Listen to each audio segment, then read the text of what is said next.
Hello, denizens. Welcome to Apple Good or Evil. I know most of you have watched my live play-by-play of Apple's October 18th MacBook Pro rollout already. Thanks for the wonderful comments. Now that I've been able to watch other, less funny reactions and Apple TechTuber filler videos, come on guys, wait till you get your review machines. But I know you have a personally imposed schedule of putting out X number of videos per week to satisfy the YouTube algorithm. But really, first you did weeks of speculation videos based on other people's speculation videos, based on leaks from people's repackaging other people's leaks. Then finally, you did a legit video on the actual event. And now you're doing speculative videos on what the machine will be like before you get them? Really? Here's the difference.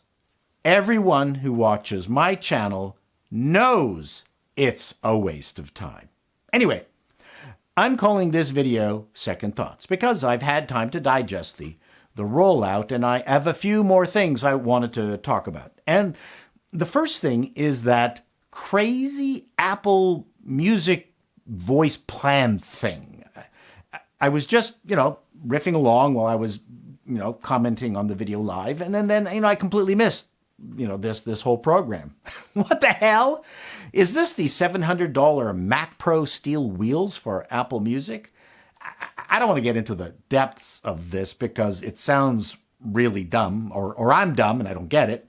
The release says it works exclusively with Siri, and it lets you use Siri to call up any song or album you want to hear on Apple's streaming service. I thought I could do that now. What am I missing? Can't I ask for songs, playlists, and stations already? Lyrics?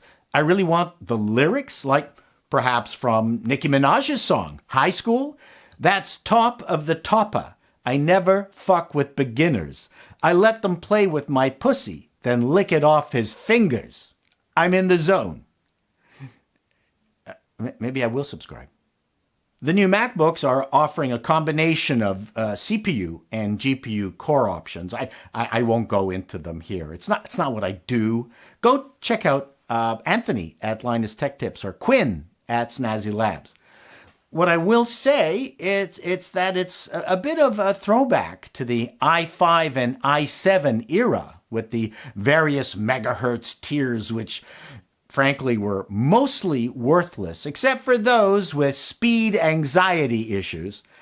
I don't know if the M-chip speed is the same across all variations, but now it's more about core counts. Once the boxes start landing on TechTuber desks, we'll find out what the real differences are. I'm not quite certain that a 14-inch MacBook Pro with 10-core CPU, 16-core GPU, 16GB memory, and 1TB storage worth $3,149 Canadian will provide me more value than just upgrading my Hackintosh with an AMD RX 6800 XT graphics card for $1,700, also in Canuck pesos, which by all accounts is a rocket and should double the speed of my computer.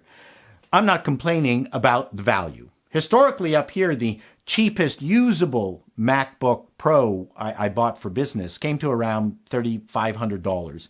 Each year Apple would upgrade specs, but always kept a model in that price bracket sweet spot. Hell, I think our 2008 MacBook Pros didn't even have dedicated GPUs.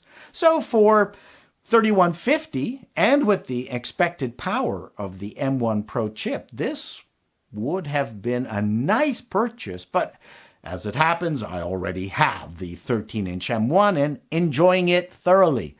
I don't need two portables. And I'm not going to buy a bunch of MacBooks, test them, and then send them back to Apple or Best Buy, for a refund during that 10 to 14 day window, just like girls who did with their prom shoes when they'd buy their shoes, tape up the bottoms, and then take the shoes back the next day. Poor retailers. I don't do that. We all saw Tim knee-deep in grass. My understanding was that after this shoot, he was overcome with Lyme ticks and several people had to comb over his naked body with tweezers. Not a pretty sight, but he is the president and you don't want to get fired. And here's a graph featuring the number of graphs Apple used at the presentation. Ports. Ports are back. Nothing shows how badly the Apple community has been suffering from Stockholm Syndrome more than witnessing the sheer joy people are lavishing on Apple for the inclusion of a few extra ports in MagSafe that should never have been removed in the first place. We need to admit that fans of Apple's products are in a seriously abusive relationship. Anytime Tim and Co. let up on the beatings, we are filled with joy that the flailing has been reduced from 5 times a day down to only 3. No cheering from me for reintroducing useful connections. Oh, the wounds are still quite sore. Sorry. Ow. And finally, I want to finish off by talking about this silly Pro and Max naming convention. It honestly doesn't bother me, and it won't matter at all. I'm just concerned about the devaluation of the Pro moniker. Are Pro sound engineers going to start calling themselves Max sound engineers? Pro photographers will become Max photographers? Apple does have the power to alter nomenclature. For instance, we all know what the word font means. Sorry, no, you don't. Because of the small size screen of the original Mac, there was no room for the proper word, typeface, so Steve called it font.